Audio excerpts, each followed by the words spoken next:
Okay. Just make sure that this comes through in YouTube Studio.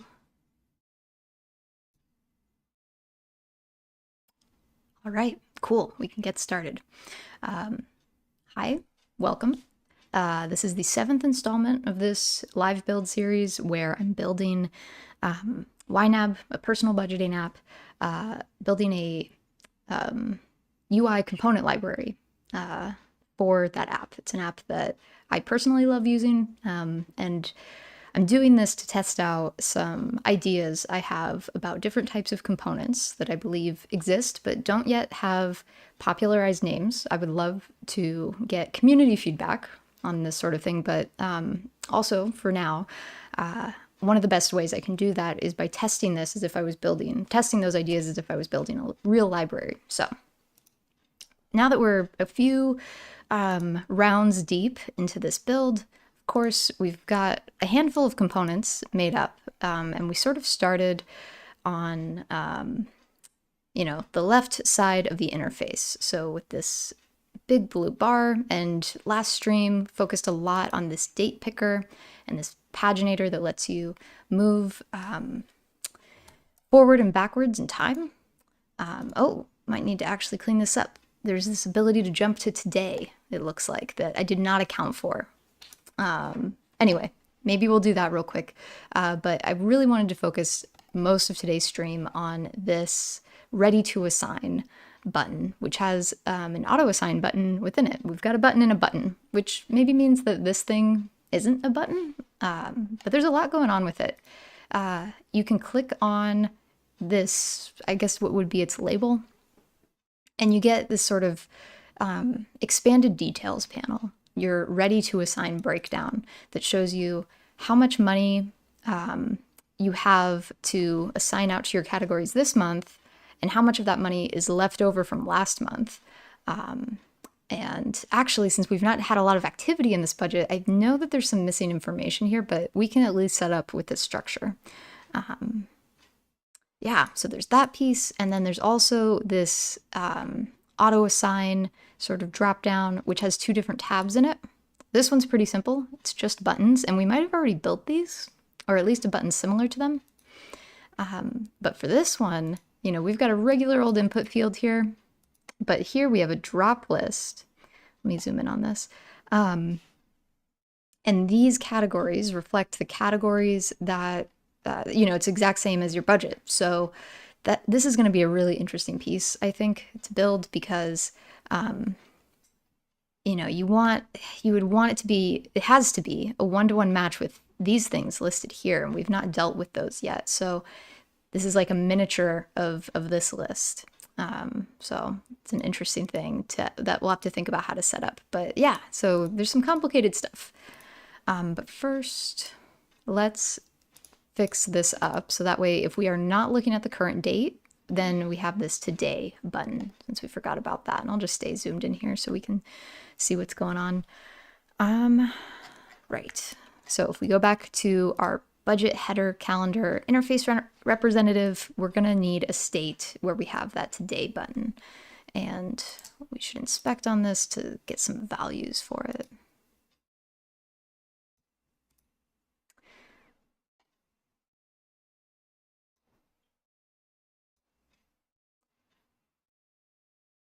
Button budget header go to today is the name, is the class name.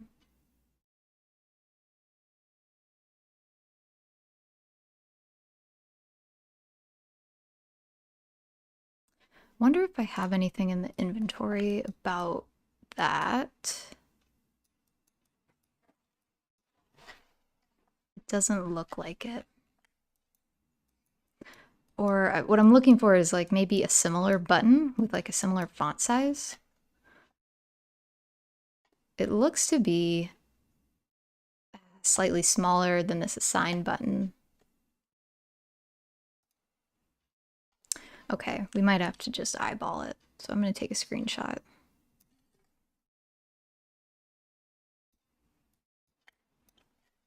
See which of our font or text styles we can use. See, we know that this is the header.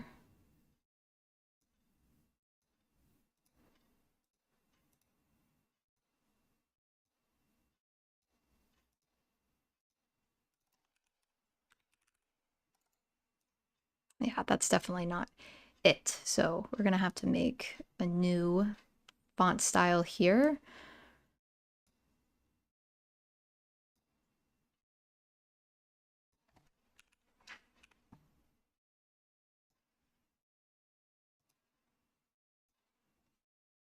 This actually, yeah, it looks like the blue.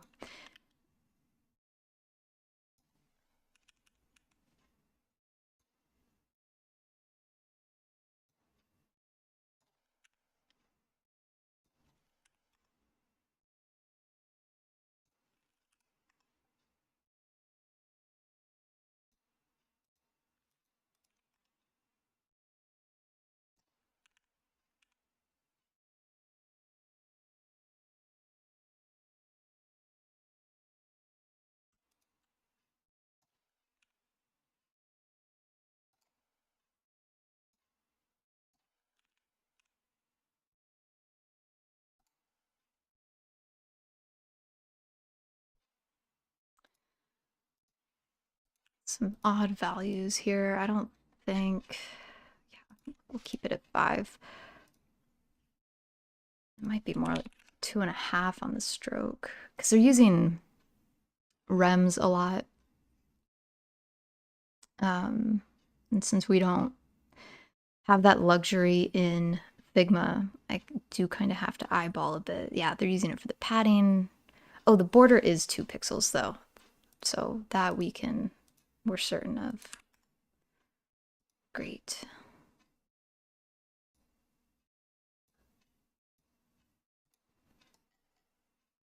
Might just be white.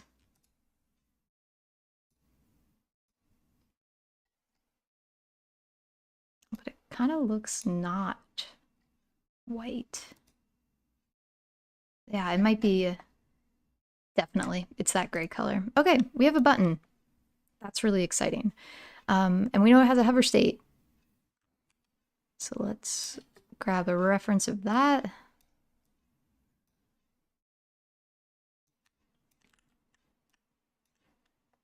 This will be a bit easier since we've already got all the values all set up. Just got to figure out which teal that is. We know that the text is going to turn white.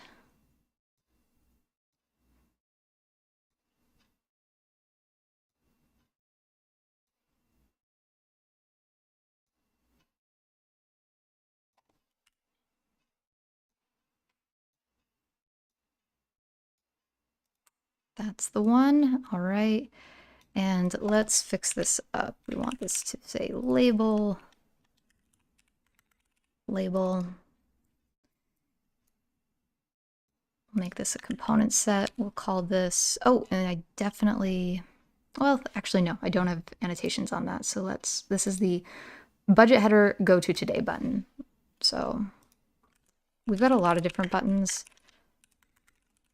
Budget header go to today.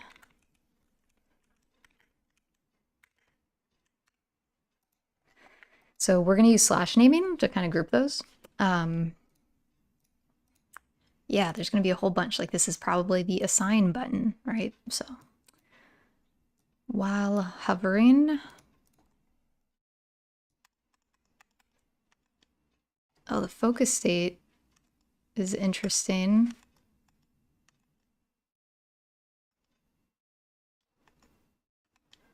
Well, we're just going to treat it, it looks like it's being kind of weird.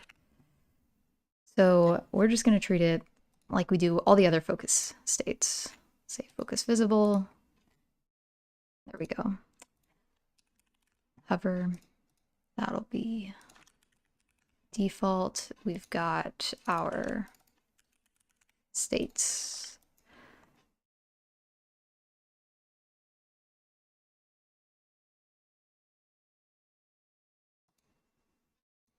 Oh, okay, this is interesting here.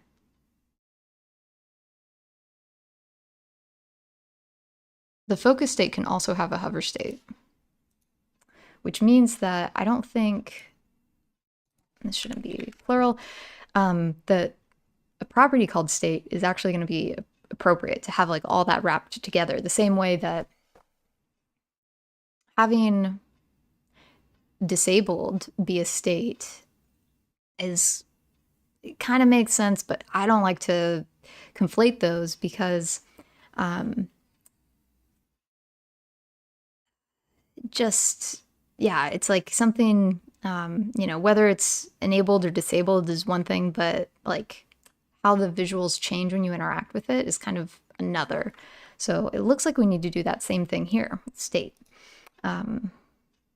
So what I will do is we'll get this variant here. We'll just leave it state 4 for now. We'll give it that effect, focus visible, and we need to clip contents for that to work. Oh, and it also needs a fill. Yes, it needs to have a fill for this to work. Now, to kind of get around this, we can sort of like 0 frames, set a fill that's 0%, but I don't know that. Oh wait, no, we can just do that. We can just have a fill at 0%. That works. That's even better. Okay, great. So what I'll do here is we'll say we need another variant. Yeah, we'll just call it focus. It'll be false.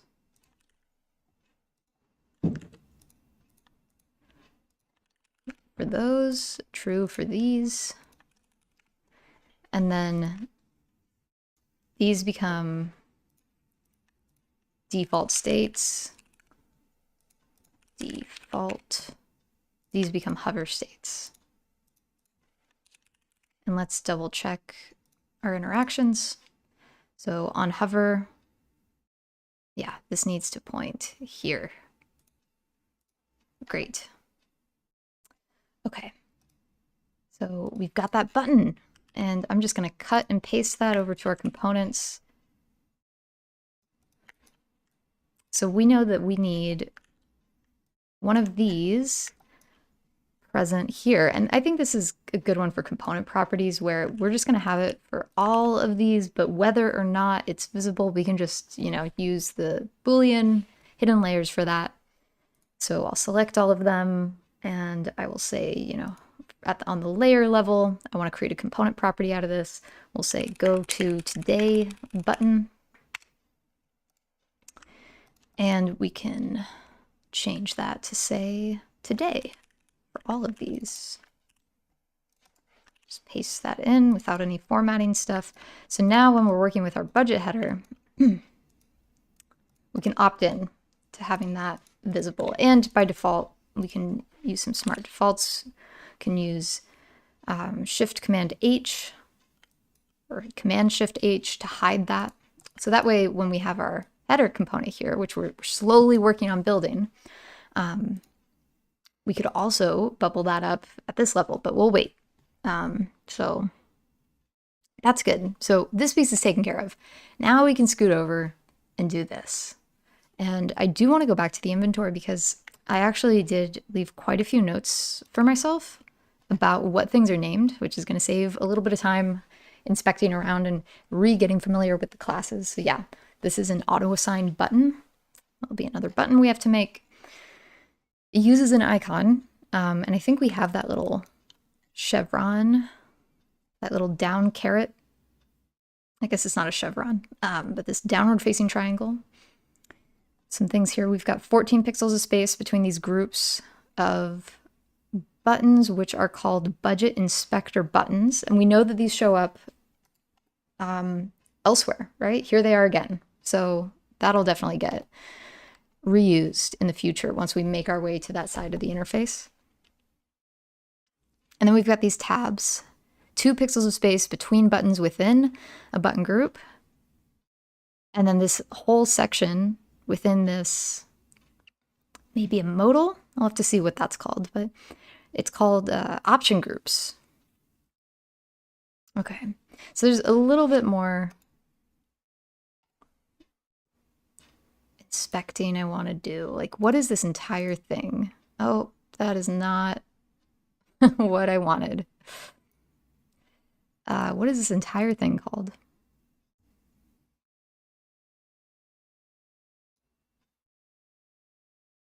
Fascinating how they're pushing that over.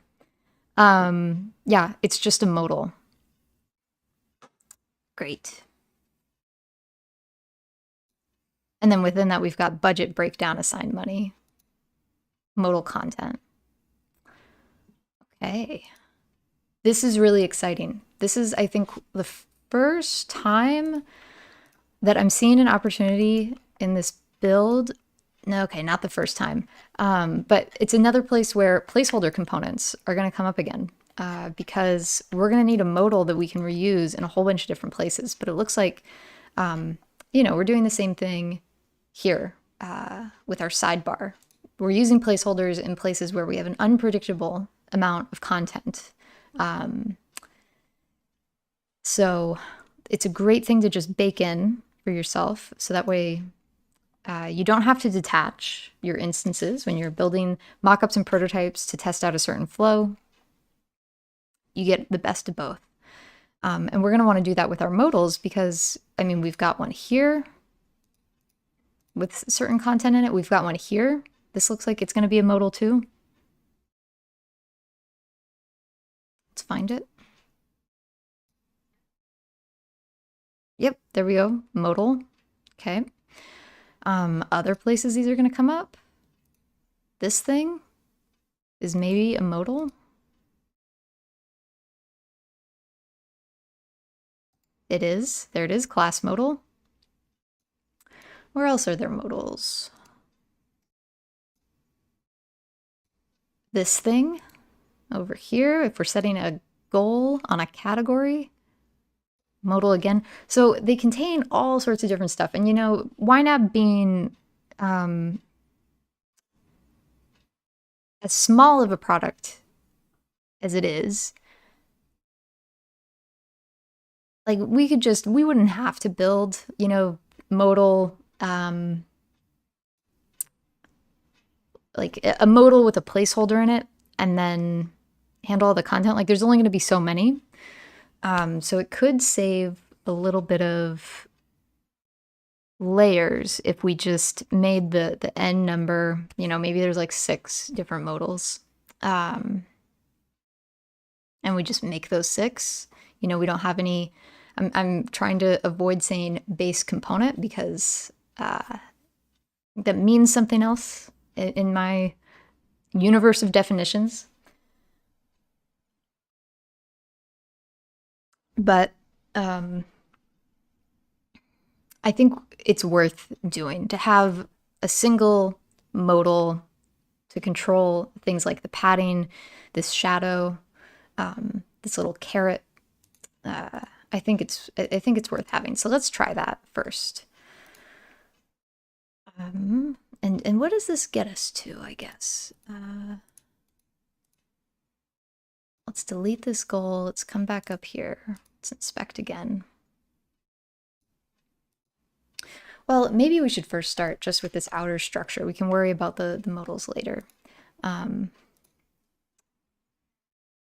Right, yeah, I wanted to know what that was called, but we'll start here. So real quick, I think going off of the one button that we've built. Oh, hey, you know what? They do look like they're nearly the same size. They are. This is great. Okay, so our buttons are going to be pretty similar. Oh, interesting. Okay, so maybe actually, hold on.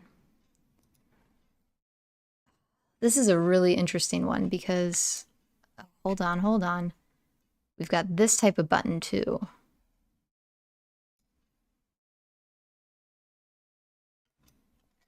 Oh, and I did not give this its little icon. We want to make sure that we're being consistent with that.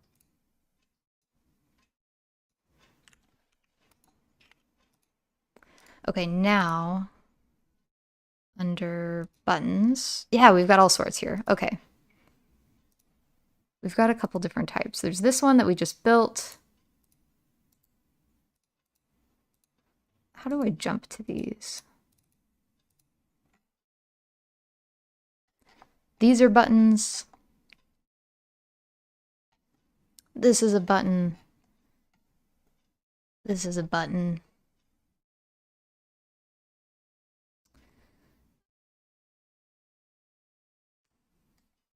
How is this one different from this one? I think the padding is slightly different. Oops. So we've got, yeah, for sure.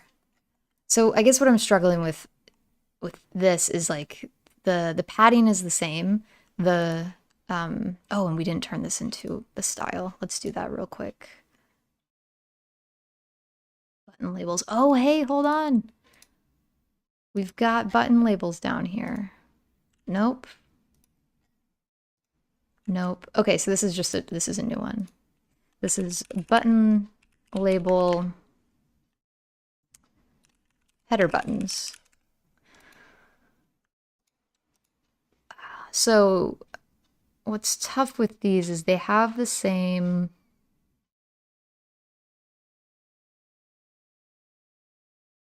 padding, the same text style, but they are going to have different hover states. Like the visual for like default is white. We've got this kind of light green on hover. What does it look like to tab over it? Okay, so that's kind of the same. So part of me is wanting to maybe just call this like the budget header button, right? These are both really similar, but one's just go to today, one's assign. But because they have such different jobs, I'm also inclined to keep them separate. And I think I'm going to do that.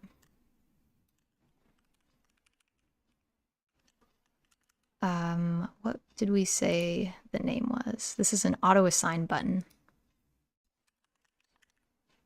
Auto assign button. Let's be consistent with the capitalization. Oh, wow. Assign button. Okay, great. So because all that's the same, we can just kind of, you know, you saw I made just a copy of this whole component, and we'll just change the styling. So now we don't want a stroke, we want to fill. And you know what? Since this is such a specific button, well, no, I want to keep this like, this is what it looks like out of context, and that's why I want all of these to say label. I should probably do that with these as well. Yeah, maybe I need to reconcile that. But then we override that once it's in context. Right? Over here, we overrode the text to say today, because it needs to say that in that particular space. Okay. So then we've got our hover state. And in this case, oh, shoot, I keep doing that.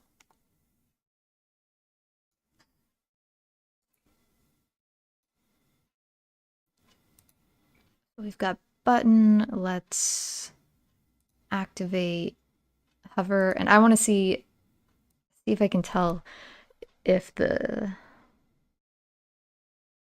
it's a particular fill. It is. Hey, this is a great way to get those hex codes. Oh my gosh, wait, did I just not know that these could be clicked upon earlier when I was collecting stuff? That's bonkers. Oh well. And wow. That's nuts. We've got the label.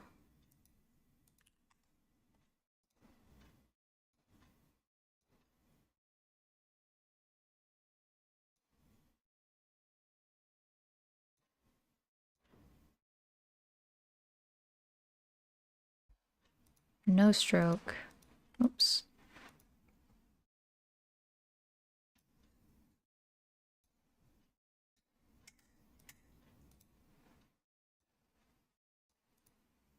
Okay. And then the prototyping connection should already be set up, of course. And now we can use one of these to start building this ready to assign space. Oh, but we're missing an icon. Let's grab, yeah, calling these carrots.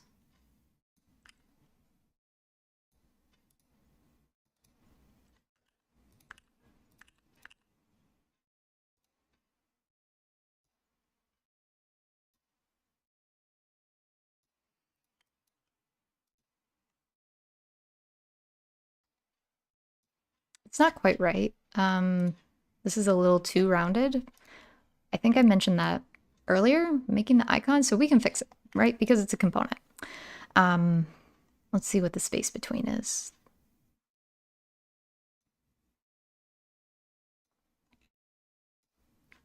$11.2.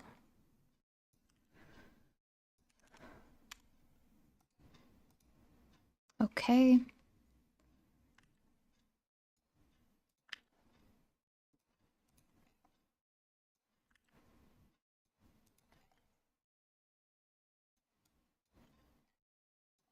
Okay, now we're good. So now this can change to assign. It's going to get wrapped in an auto layout frame. This should get turned into a color style. I'm just going to call it green for now.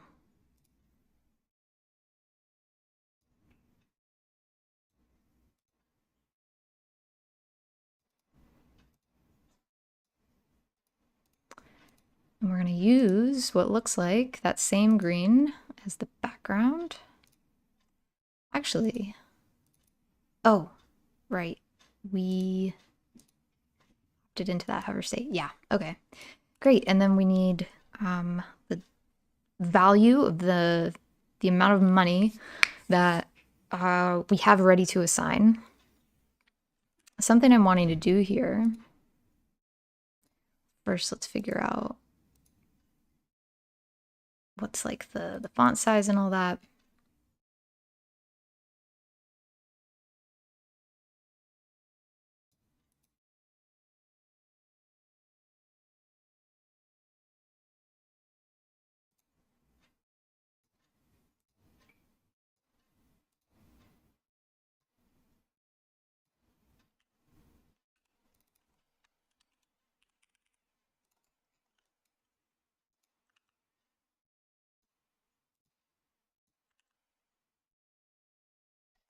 Yeah, I don't think we have,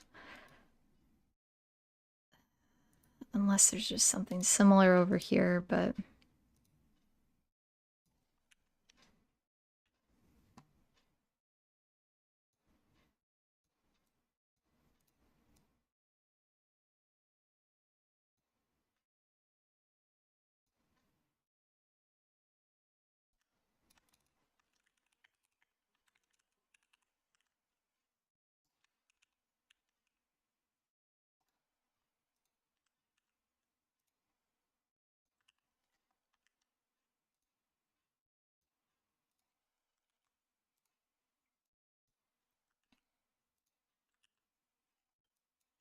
yeah, I'm really gonna have to figure out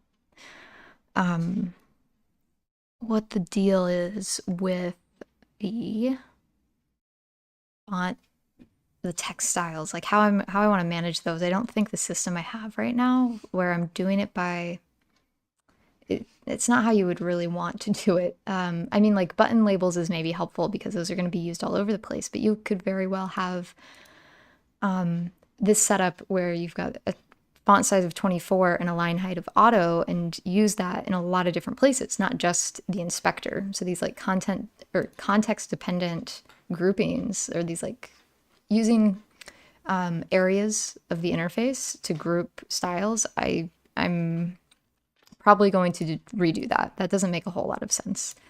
But for now, I need to get the height sorted out here. So this looks like it could be 12. And we've got a corner radius happening.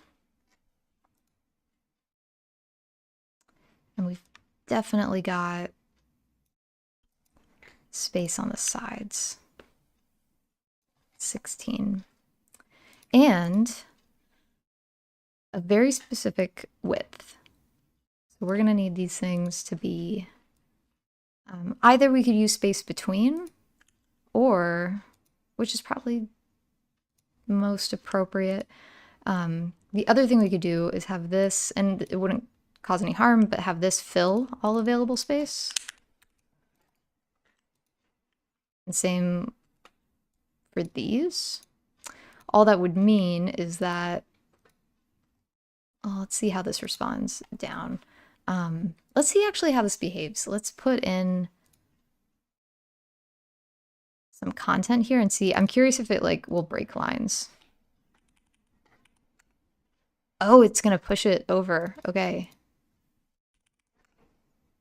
Yeah, if we just had tons and tons of money. Tons of zeros. Okay, and then what about ready to assign?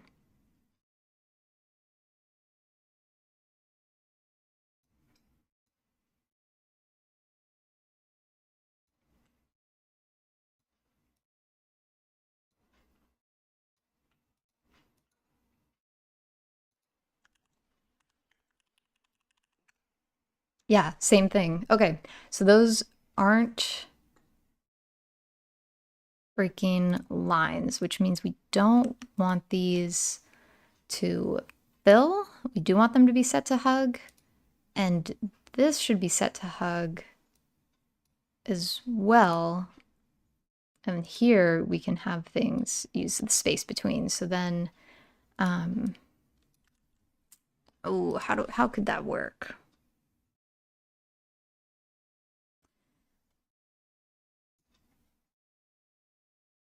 I guess I want this to be hugging on its contents. Maybe, oh, and we need to have like a minimum width. I just saw a little tutorial about this. This is where zero frames are still relevant. So we'll give this a height of 0 effectively, and then we can put it inside and then give it a fixed width, right? That gets us kind of how we need that to be.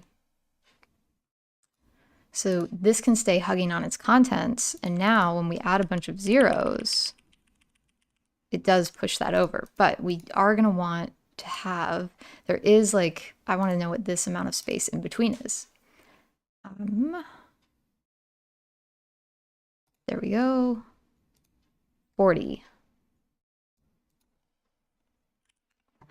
Cool.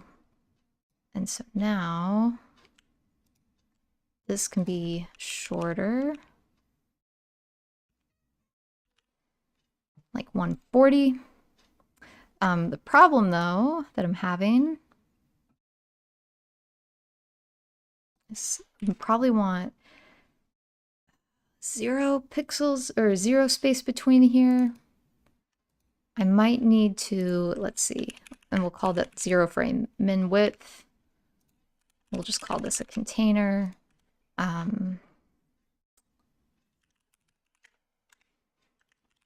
Dollar amount, just not a great label. Ready to assign. Okay, I do want some space, you know, in between these things. What is the appropriate amount? I'll probably wrap those in a container as well, and then have this be the thing that has some space between on it. So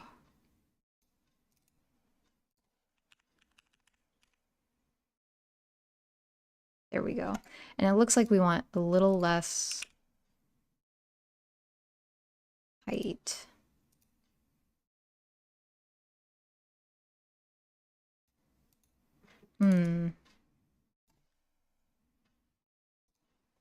Oh, there we go.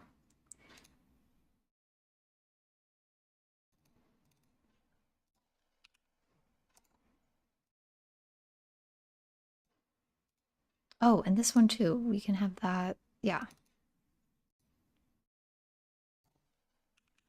Yeah, so that's more like 6. And we just, we can move that back to 12. That's looking a lot closer. I feel like my font sizes are still off.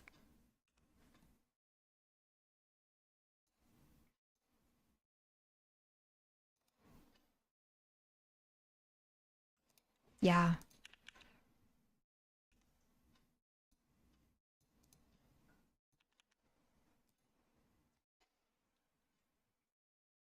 Oh, it's close. It's really close. This is a tough one, actually.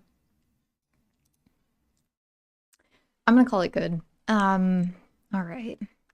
Something else with this one. So we didn't do this in other spaces, but these dollar signs, you know, we want them to show up to show that this is an amount of money. But you know, when we componentize this, you're working with it as a component. If you wanted to punch a certain number in here, you don't want to have to worry about accidentally overriding the dollar sign. So I would recommend actually handling that as a separate text layer. So what we get is something like this, where we've got zero space between two text objects, and then you've got your dollar sign, and then you've got your dollar amount. The dollar sign layer you can lock, not hide, but lock. Shift Command L. I'll also call this container. So now when folks are working with this, they only have to worry about, you know, they can hold down Command if they wanted to directly manipulate stuff on the canvas, to just select this and then make sure that they're only dealing with, you know, punching numbers in. So if this was 200, instead they could do that. They're not going to accidentally override the dollar sign. So it comes with a couple extra layers, but I think makes the component a lot more usable, easier to work with, more reliable, more trustworthy. All right, so we've got that.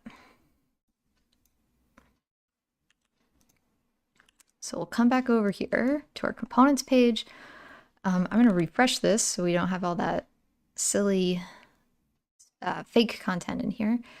We don't have a hover state on the entire, like on this entire piece. Oh, but we do. There's an area here for this info icon. Okay, so that needs to go in. Do we have? We do. So that will go next to, how does that work?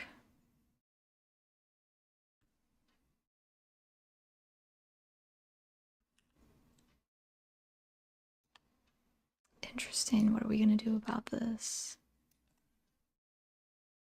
What size is it, first of all? 24 by 24. And I don't think I want it in here. I might want it. I could have it do this.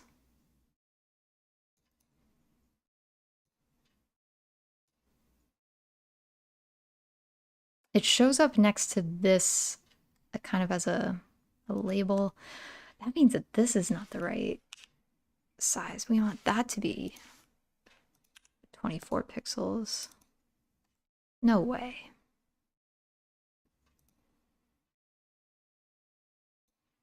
$18 by 18. That looks, yeah, that's way more appropriate. Oh, this is tough. Where do I want this icon to be in our layer structure? I'm struggling with this right now, I think, because it needs to be here. I guess we can account for, we don't want this to like be jumping around based on the height of this. We just need this to be able to show hide sometimes. And this container, yeah, we want things to be aligning this way.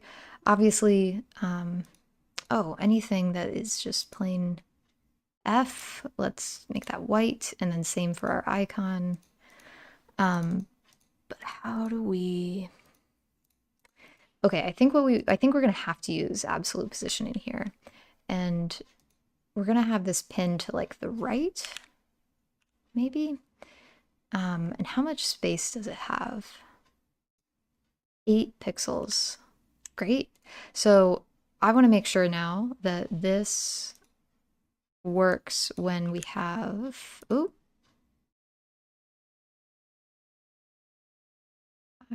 space between, yeah, fixed. Okay. If we have tons of zeros in here, yeah, that would push that out. That's great. And if we have fewer things, excellent. Okay, that's working really well. So that's where absolute positioning can come in. Okay, and that only shows up when we hover over that space. So that's fascinating. We need then this to not be hidden, but we are going to, we can hide the vector layer, right? And on hover, have it show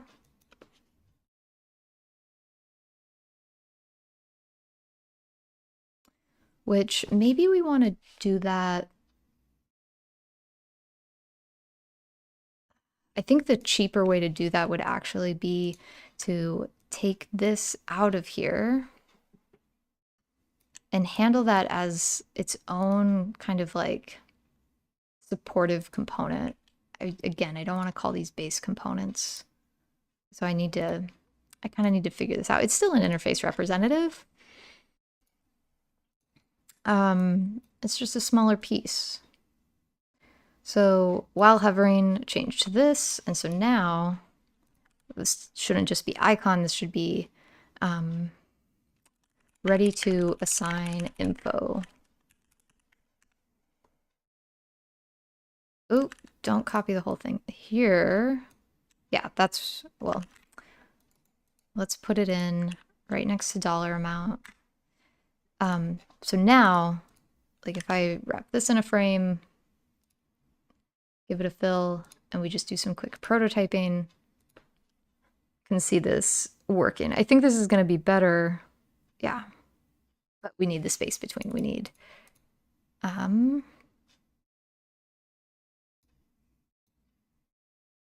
oh, and we need to do the, not the space between, but the absolute positioning.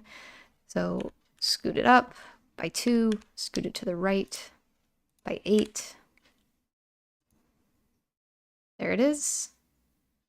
Okay, good. Why I think it's cheaper to do it that way is because even though we've got an icon, and like the interaction happens within this component, this is already, let's see, plugin layer counter. This is already 15 layers. So, and this guy, like just the layers here,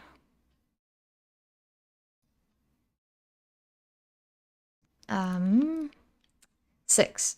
So instead of just for the hover state to duplicate, you know, variants are expensive, but to duplicate, like, okay, we get all this text, you know, we get the contents of this button, which, you know, it's not too bad. It's 4, but there's a lot of stuff going on here because again, we maybe are interested in making overrides really easy. So we're separating $sign from dollar amount.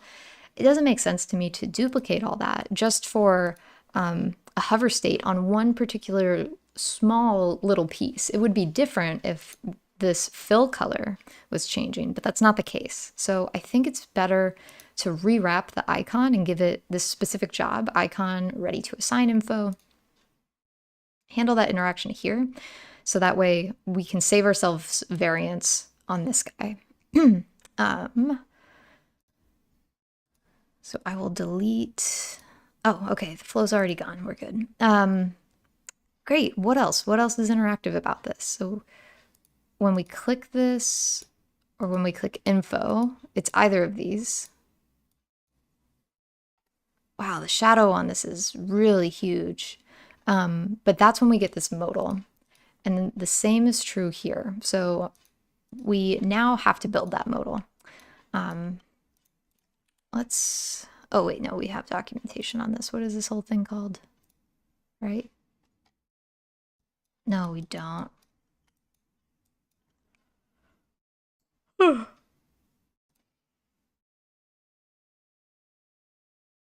Budget header item, header totals. Oop. Let's get rid of this empty desktop. Okay.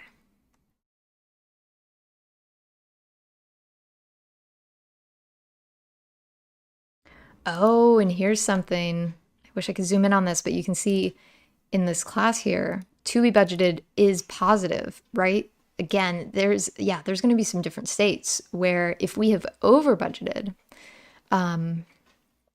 that's a different state. And if we've assigned all of our money, for example, if we give all of our $1,000 to rent, all of our money has been assigned. This icon changes. Okay, let's do this first. We know that there's these different states. Grab a screenshot, plop that in.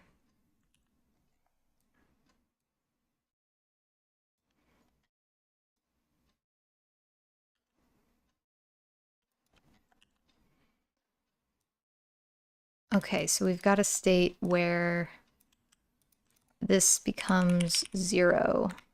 Oh, and I guess we can... That might be a helpful default,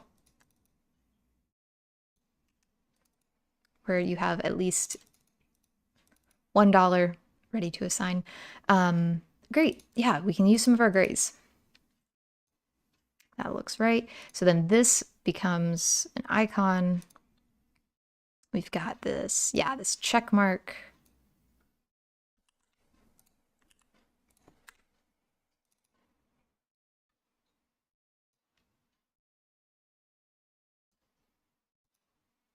A little bit too dark.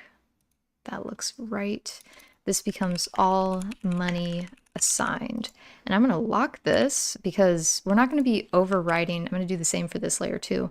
I'm going to lock both of those layers because nobody's going to override it. We don't need to create any risk for ourselves when we're working with an instance of this that we accidentally select a layer that we don't mean to select. So let's just lock those.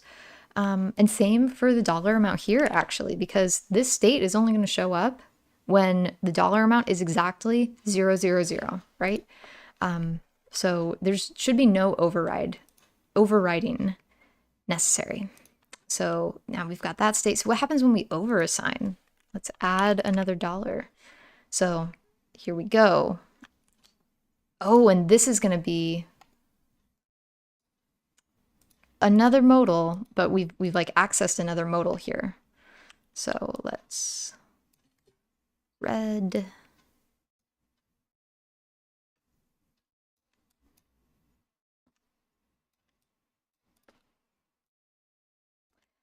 And this is another thing that we get. Okay, so in addition to the dollar sign, and I will unlock the dollar amount, but in addition to the dollar sign, we also have minus, and it looks like an N dash. So we'll do, oh gosh.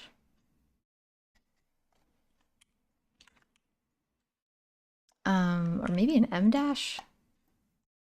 Let's just select the text. Paste it in. Okay. Not sure. I've forgotten what the keyboard shortcut is for N dashes, and I think that's what this is. So now we've got these guys. We'll lock those back down.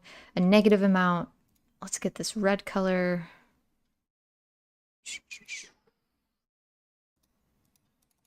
Oh, this is why I couldn't. Yeah, this RGB. Okay. 211, 60, 45. 211, 60, 45. Wow, it's bright. Okay, and then the text is, you have assigned more than you have. More than you have. We'll lock that down. And the button comes back.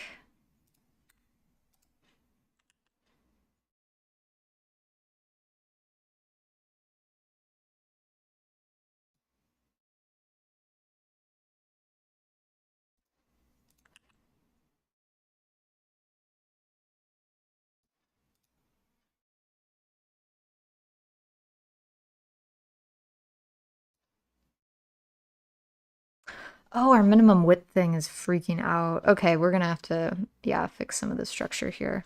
But this time we lose the, oh, don't lock. We're gonna lose that, and it's gonna say fix this in the same red.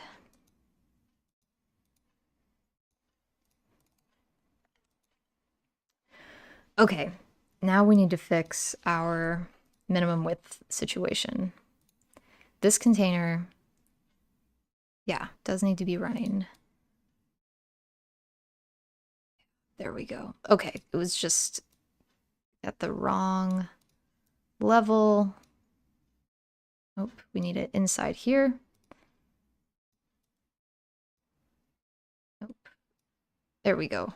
Okay, great. So that's sorted out, which means now when, yeah. Wonderful. Okay, so we've got these like 3 different states, kind of. I would like to come up with a better word for those. Let's make sure this is even. So we've got, I guess, like the amount. Either we're positive, we're at 0, or we're negative. So if we paste this back over here, we've got another interface rep. This is our budget header totals.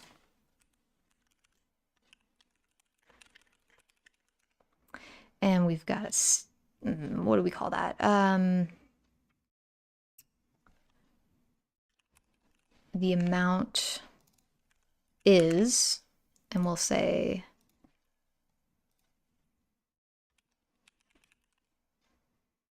positive, 0,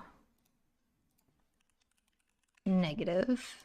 Could even use some emojis here. Green, gray. Oh, is there not a gray circle? We'll use the white one.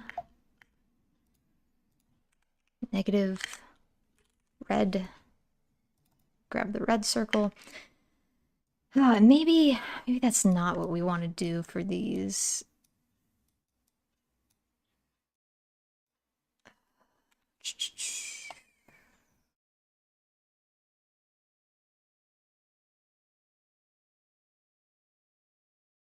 To be budgeted amount. No, I think that's going to be fine. And they're also using like negative, positive. Like if we unassign that $1 extra from rent, okay, yeah, currency 0. Wow, that's lucky. And if we just take away $1, positive. They're using the exact same terminology, actually. That's funny. Or just spooky that I guessed correctly. It doesn't happen often. Awesome. So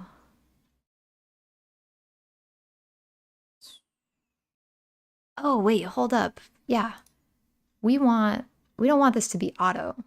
We always want it to be 40. And then we want this to hug.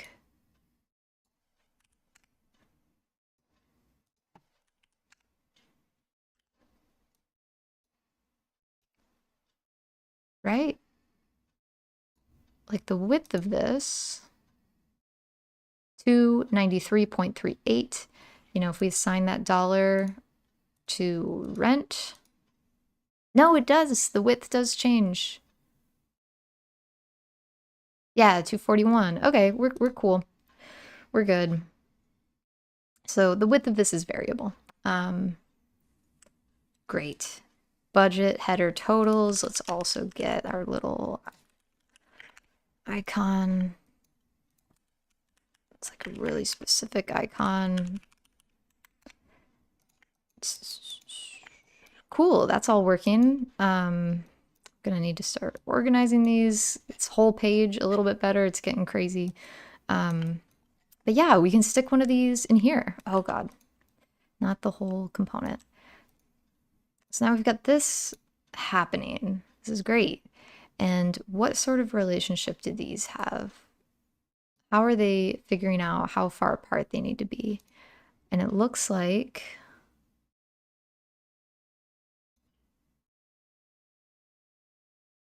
this div, what is that purple?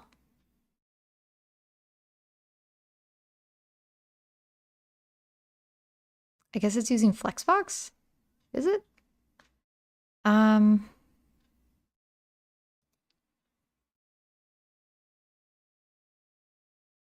Yeah, there's Flexbox.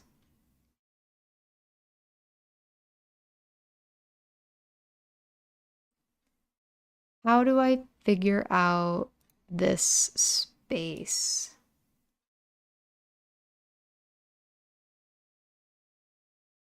I mean, okay, and as far as like,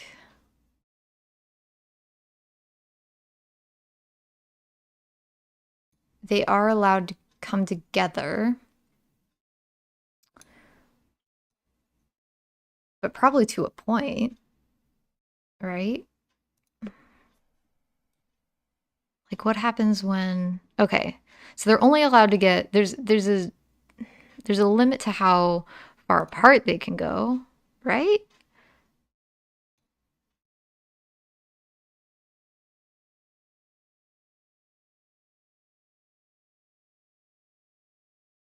How are we going to build that?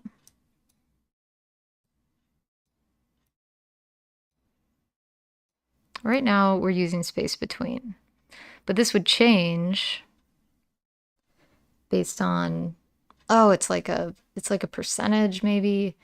A pixel value is going to be really hard to deal with here.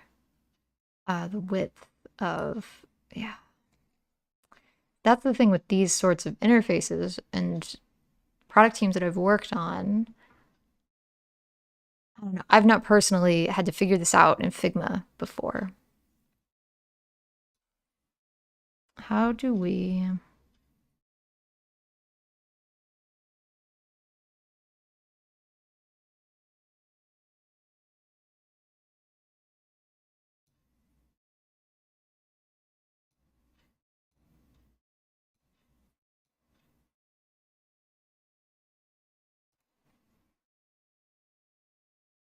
Flex basis, 30%?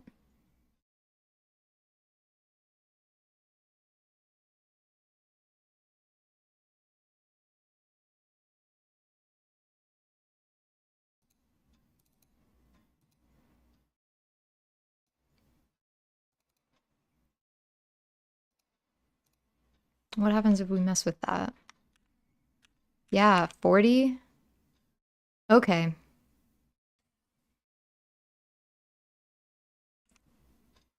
So it is a percentage. This div, this first thing, the budget header calendar, is taking up 30% of headers space. That's cool. And then this guy just takes up whatever space it needs. And then there's this chunk that stuff will eventually show up in here. But yeah, how are we going to do this in Figma? Because we don't have percentages.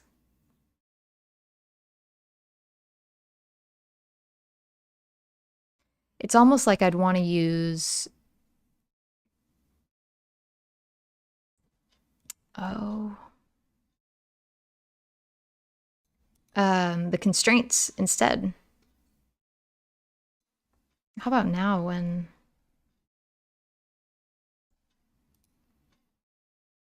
Yeah, also 30. Right, because it's 30% of the overall thing. It's this box, the getting rid of... Yeah. Okay, okay.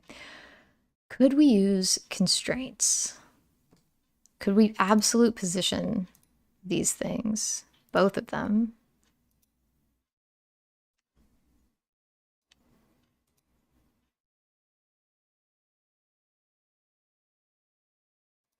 So that way when this sizes...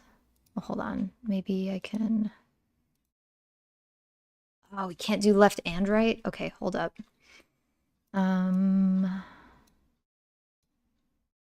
This we want to stay on the left. Well, maybe this shouldn't be absolute positioned.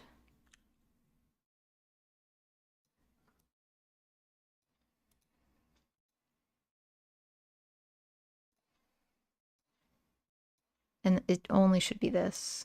No, we still can't get left and right.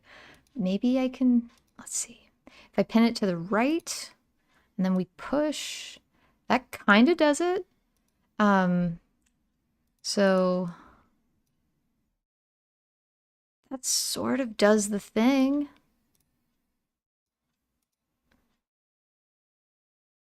We've got that extending from the right though, and that's not what we want.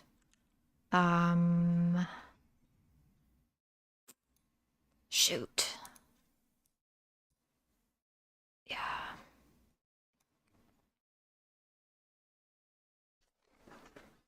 How do we get that in the right position every time? So maybe these need to go in some sort of like other, these need to be in containers, perhaps. I mean, maybe not this one, but this one. So what if now, yeah, this isn't absolute positioned, but this is, it's pinned to the right. And this is pinned to the left inside of that frame. Now it's going where it needs to go. And this will, because it's pinned to the right, move. Okay, that's the solution. It just needed a container. And that's kind of similar to these divs, I guess, right? Like we've got a div. Yeah. I think that's the closest approximation that we're going to get. So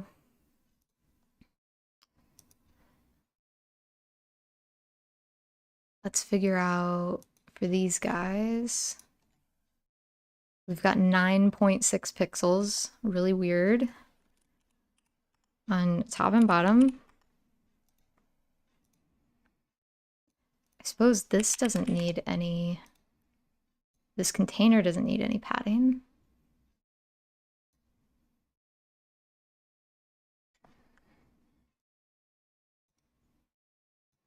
Can just have it match, you know, hug contents.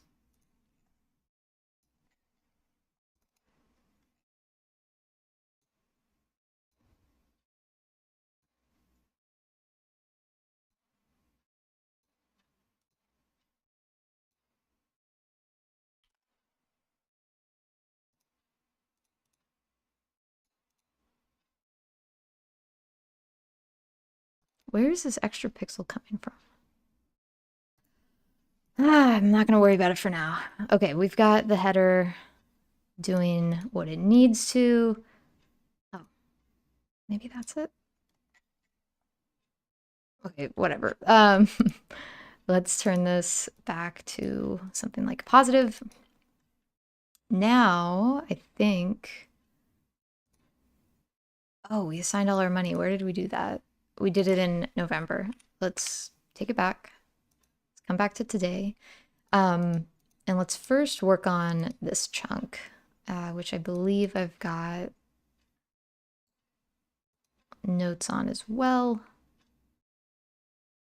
And first we have to work on the modal before anything else. So I want to select that div, see if we can figure out for the, I'm especially interested in shadow. See if we can figure that out. It's called a box shadow, right? Yeah, box shadow. Okay, 16, 64, 0. And it is offset by, oh no, it's got an opacity of 2.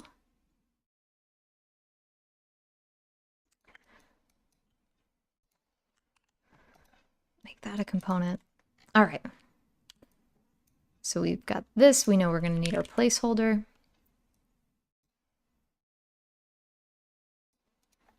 We want auto layout on this, things to be center.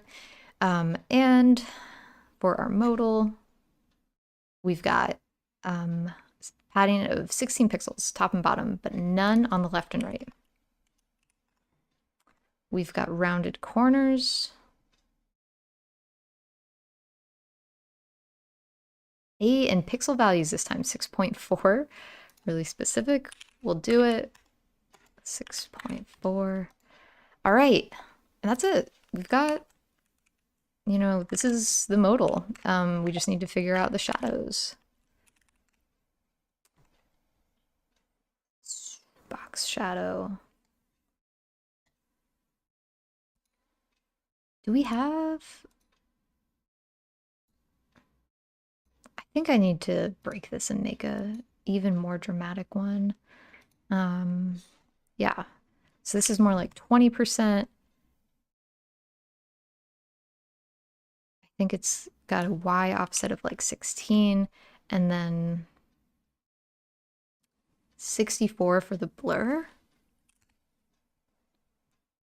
I hope that's what these values are. Like, can I edit that? Yeah, 20%, 64. Like, what if we made that 16? Yeah, okay.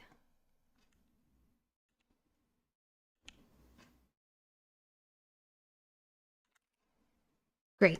Okay, so that's the modal shadow, which we're kind of componentizing here. So everywhere we're using a modal, we'll get that. So we don't have to turn it into an effect, but I will. Modal shadow. So now we probably want our placeholder to fill all available space, hug on its contents. Or maybe we want it set to hug on, yeah.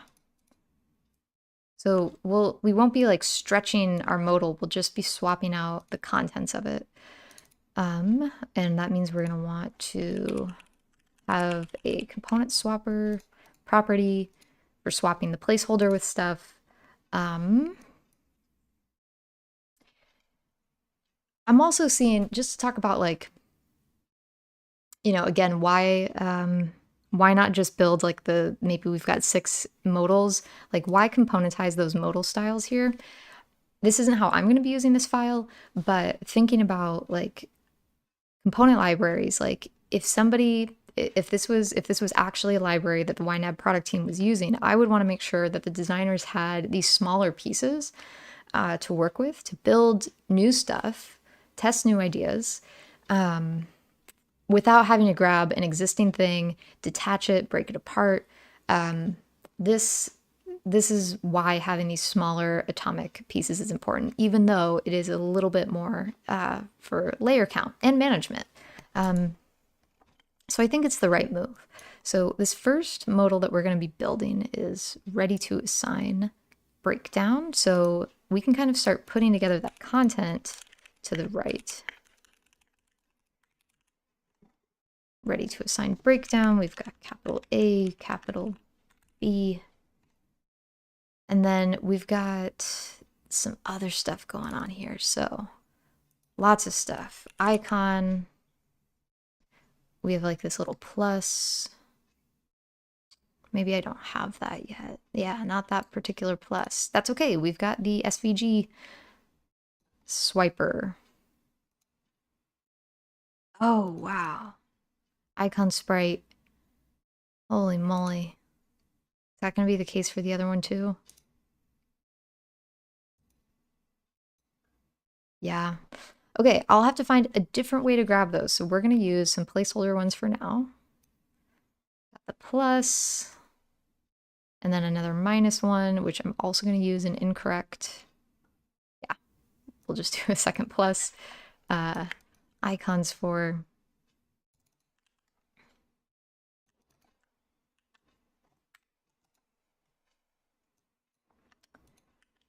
put those in an auto layout frame. And then we've got this like horizontal rule. That would make for a good component. We've just got 1 pixel tall. It probably is like one of these grays. Maybe not that gray, maybe that gray. Horizontal rule. That's also an interface representative for sure. We'll put auto layout on it, just so that way it behaves nice when we're working with it in other auto layout contexts. All right, so we've got that. Put that in a frame, duplicate, scoot that down. I might have to like go back in time. So let's say, oh my gosh, September. Ah.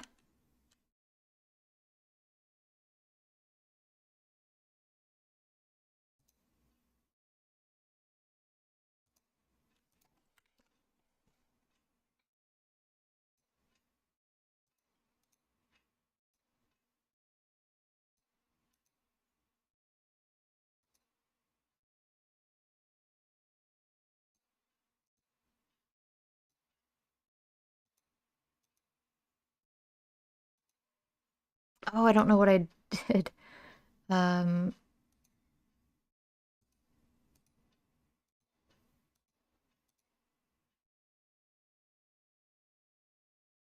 Interesting.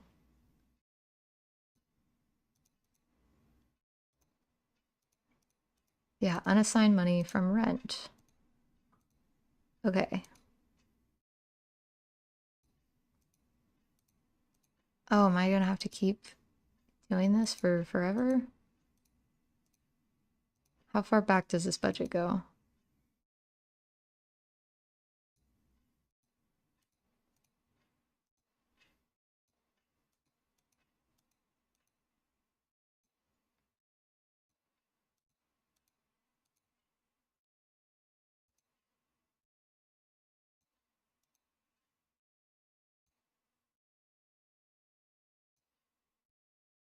Hmm. Okay. Mysterious. Well, since it's October, what I want to do is go back to September. Shoot.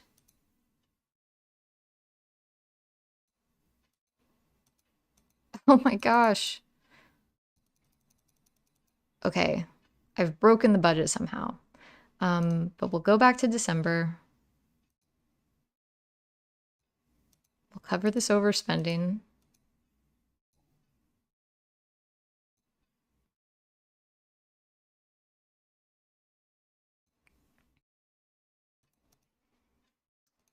Put our $1,000 in for our October. Oh, okay, yeah, we have 1,000 left over assigned in October. Yeah, so that's what that would say.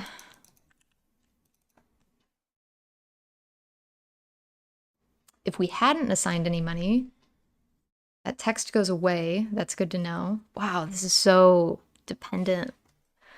It's going to take a lot of testing to like figure out like every single state. Okay. Um, Total ready to assign.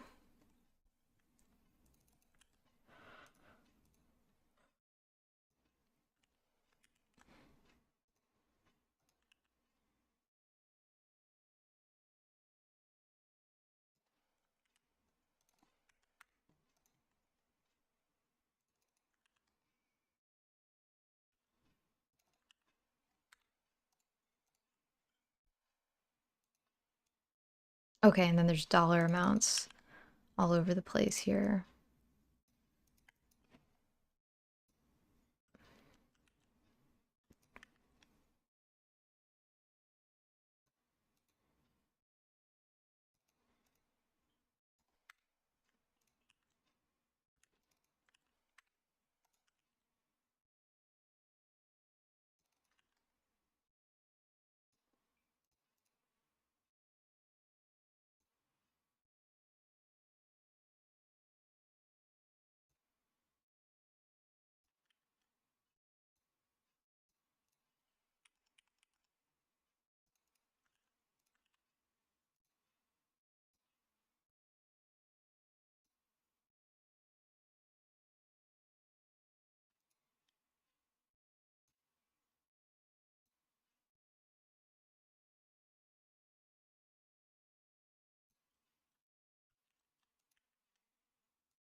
I'll worry about like the font size and the colors later. I just want to get like the structure first.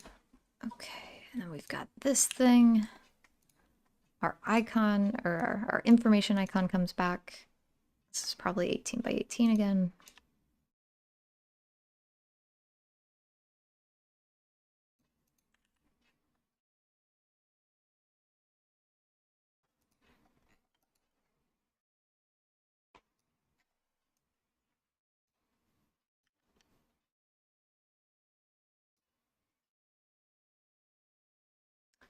All right. And those look like we've got these three items in their own auto layout. Frame,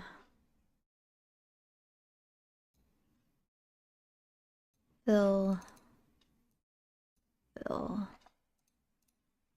This has a little bit of something going on. Same with this in terms of like padding. Right, and then, yeah, and then that would be what gets swapped in to the modal. So this would be, this is a content carrier. Yeah, it's a content carrier that is going to live in the library. So we're going to give it the little pencil and we'll say ready to assign modal, yeah, breakdown modal content. And when we componentize that, we can come over here to our instance, swap this for ready to assign modal breakdown content, and we get this. But it's looking weird. What's going on? So we want, yeah, the width on the original component was set to fixed, but now that we set it to hug, we're good. We probably do want to bake in the left and right padding so that looks correct. And then of course these colors aren't correct. If we take this, cut and paste over here, and now we can do some comparing for font size and whatnot. But this one, definitely want one of these colors.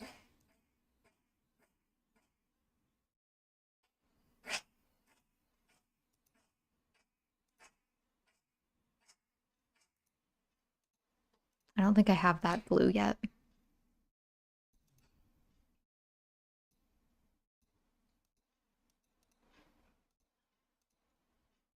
And now we go back to the main component so that you can see this is looking a little bit more like the real deal. I think I do want, let's see, we've got 16 pixels. Yeah, so we're going to need to go back over here. Instead of 8, we'll do 16. I think that's right.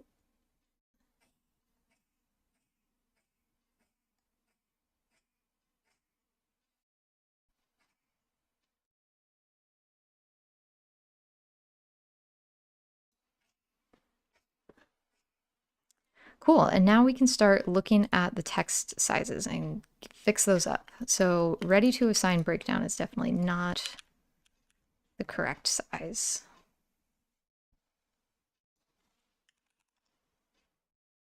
And I don't think it's bold here. It's probably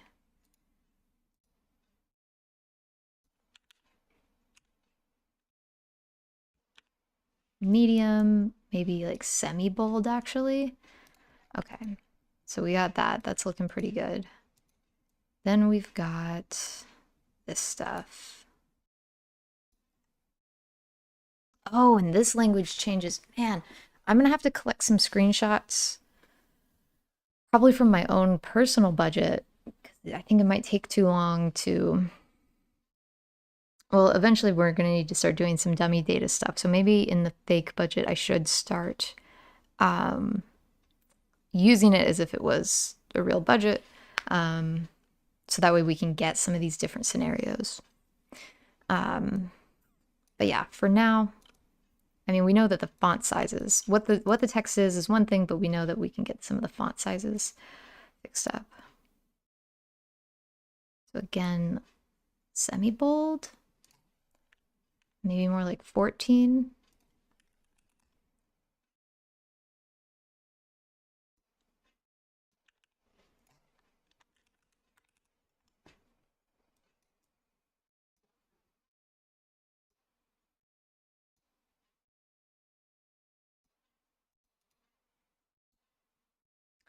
The horizontal rule,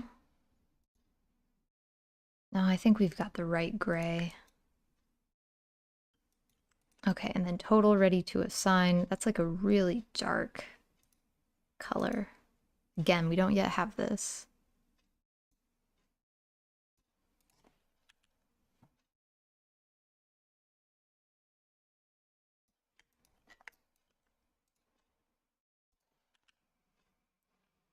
That looks bold for sure. Maybe even extra bold.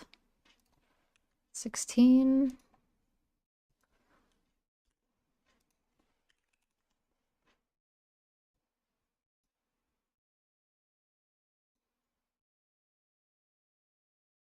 Oh, wait, no, we might have this. Yeah, totally.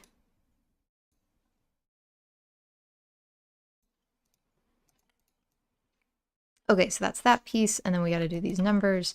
So this is, we've got our green. And again, I think I would separate some of this stuff out, but I feel like this is going to become, oh man, this is going to be a complicated piece. So I'm not going to worry about that just yet, because I think the contents of this could change so much depending on what happened the last month. And then what's happening this month.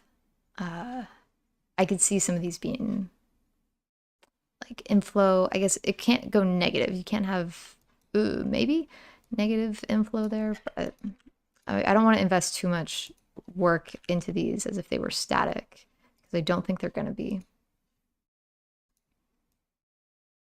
So that's pretty big.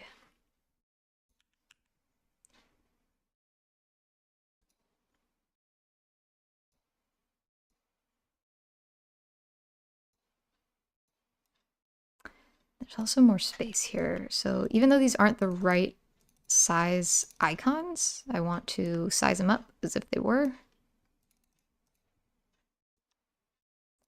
Because I don't think we have the correct space between. Yeah, 10 looks more appropriate. So if we try and line this up here,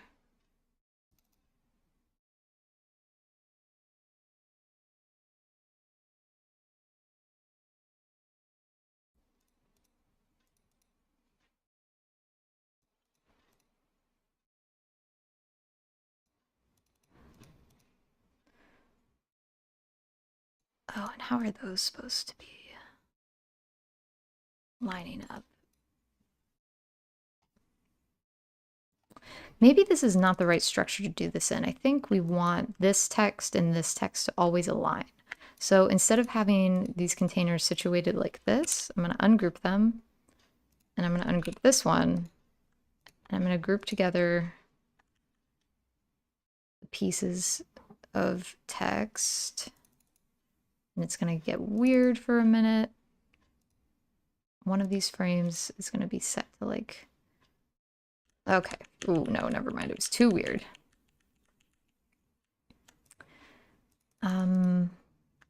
Let's see. I'm just going to have to do this out here where it's a little safer. Okay, so instead what I want are these two to be in an auto layout frame, and then for these two to be in an auto layout frame. So these will both be named container. And then what we can do with these, group them into a container, and then put that in. I think that's what we want.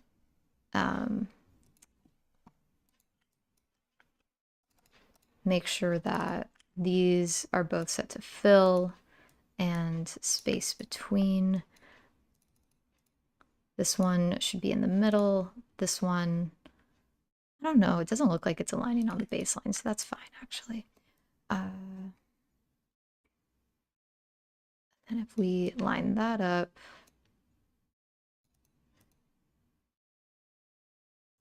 it's actually not that much space, but I think this overall thing has way more top padding. Something like that. This doesn't have nearly that much. It might be more like 10. So again, we're going to need even more padding. 26 maybe looks right.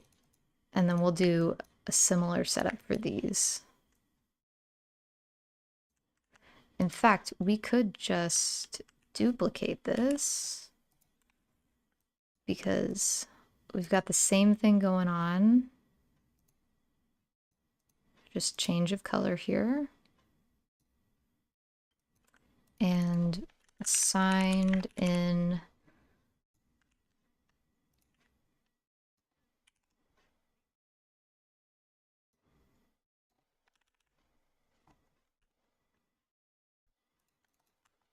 last month.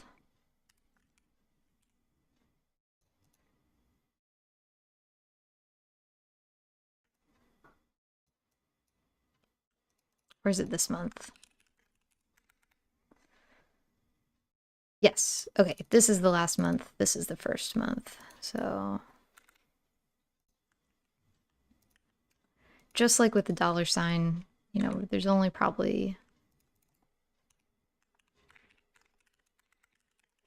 some things we want to override and other things we don't, like these labels. So we can lock those.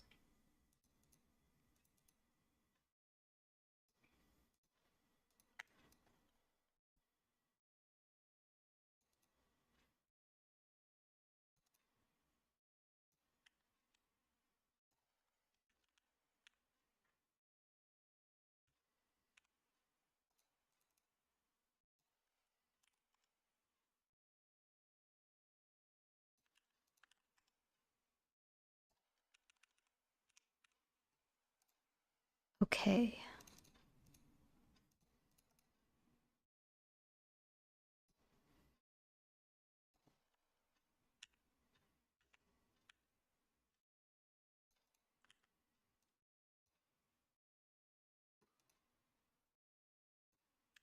Just fixing up some of the auto layout. Kind of eyeballing stuff here.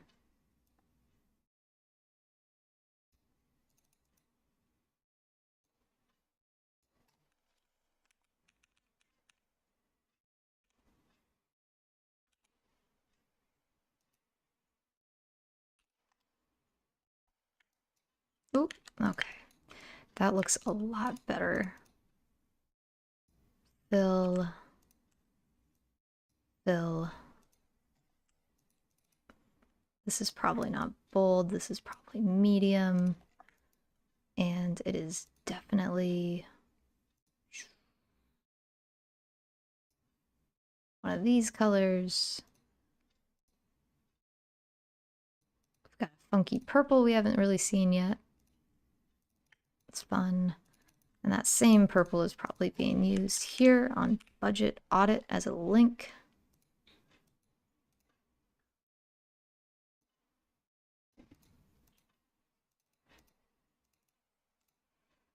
Maybe this is semi-bold. Okay. Great. And so we've got the beginnings of that content carrier. So if we cut and paste it back over here, and let's reset this. We swap our placeholder for this guy. It's got a fixed width, so that's not quite what we want. We can add a variant, so that way we have some sort of container for it. Yeah, and this is exactly what's happening. We want that to have auto layout.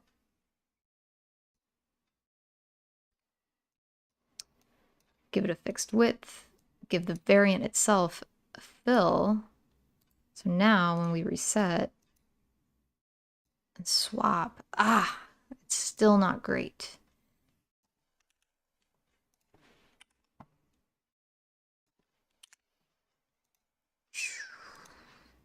What's going on? I think that means we want this to be set to fill, right?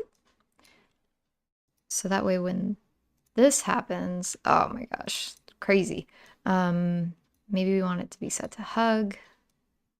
And if that's set to hug, well, that gets weird.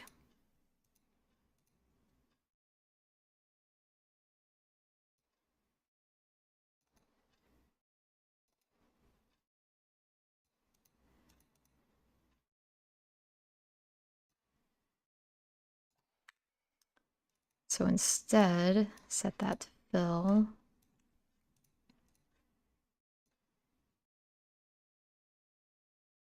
And then it's working just fine. Interesting.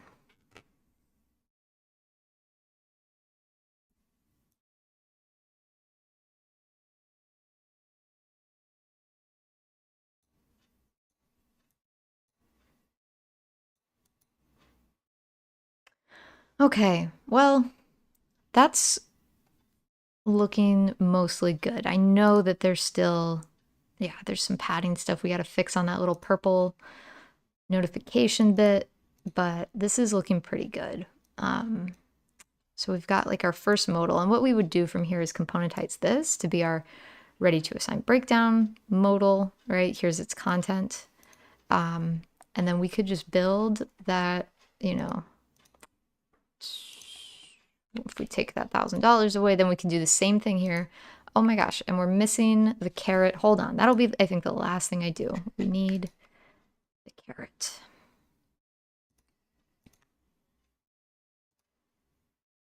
I wonder if that's like an SVG I can get a hold of.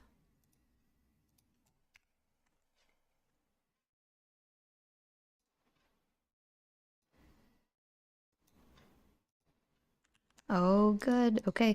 We might even have it already. Hold on. Assets. Perhaps not. So we'll just do our paste SVG. Yeah, I feel like we've done that. I feel like...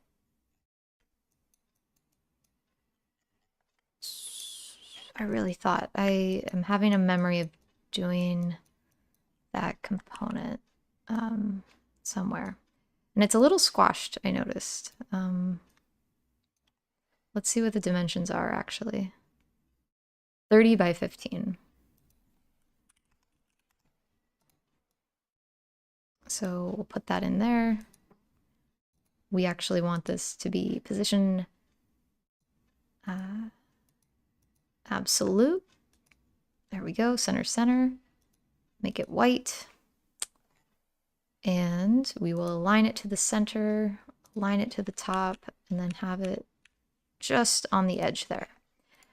So there it is. Now we've got our little caret. That's in the center. Great. All right. I think I'm going to wrap it up with that. Yeah, getting there, making progress as always. You know, with each of these streams, I do publish the Figma file in the community. So if you saw me build something that could help you in one of your files, I would recommend grabbing a copy. Go back to the timestamp in the stream to maybe see how it was built. But you're welcome to use this for whatever you're doing if you find it helpful.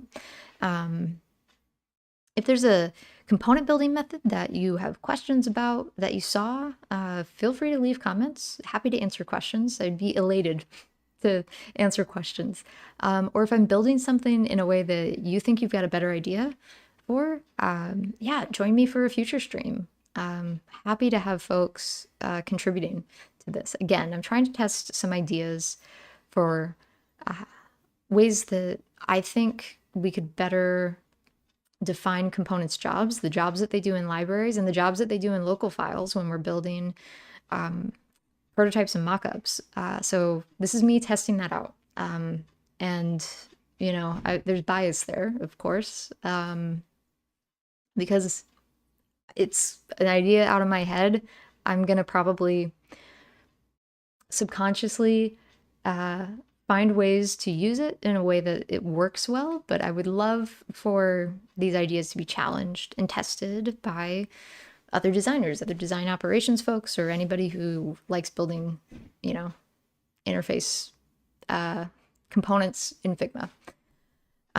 Yeah, please subscribe if you are so inclined. I've also got a newsletter If you're interested about when I publish blog posts, love to see you in there as well. But yeah, have a great rest of your day. Thank you.